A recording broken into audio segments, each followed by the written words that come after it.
Cannabis is currently listed by the Drug Enforcement Agency as a Schedule I substance. The DEA uses 3 criteria for deciding on whether or not a drug should be scheduled as a Schedule I substance. The DEA schedules a substance as one that has no accepted current medical use in the United States, a lack of accepted safety for use under medical supervision, and a high potential for abuse. Is there a political motivation behind this, or a logical reason or basis for it? Logic, I don't think, was their main basis, nor was public health.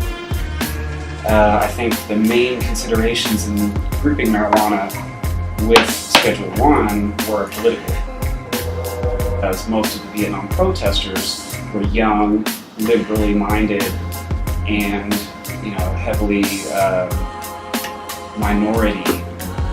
So he could arrest those people who tended not to agree with him and who were making him look bad in the media. Wei Liu, an oncologist at St. George's University, London, says compounds from cannabis kills cancerous cells found in people with leukemia.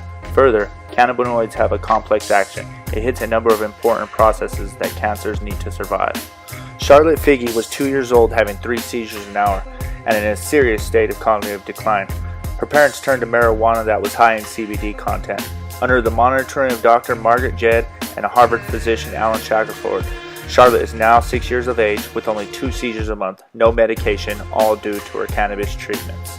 The strategy that the Office of National Drug Control Policy has used, and that the National Institutes on Drug Abuse have used to keep that proposition that medical marijuana is not legitimate, keep that proposition alive, they've only allowed 14 research labs in the country to have marijuana with which to experiment.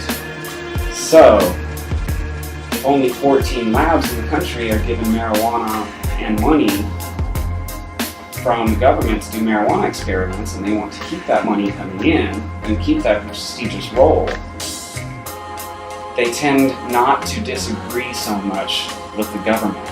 The National Institute for Drug Abuse point out that cannabis users run a risk of contracting chronic heart diseases. They conclude that cannabis can also increase mental health problems, as well as a possibility of later developing psychosis. I've never seen that happen. Ever? Once.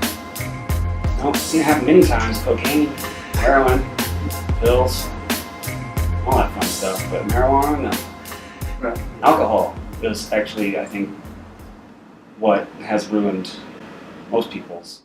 The president of the Epilepsy Foundation published an article calling for the DEA to end the restrictions on cannabis' clinical trials. Philip M. Gatton, the president, was straightforward in stating, "There are 2.3 Americans living with epilepsy, and nothing should stand in the way of a life-saving treatment. The role of the federal government in a democratic society is to improve the quality of life.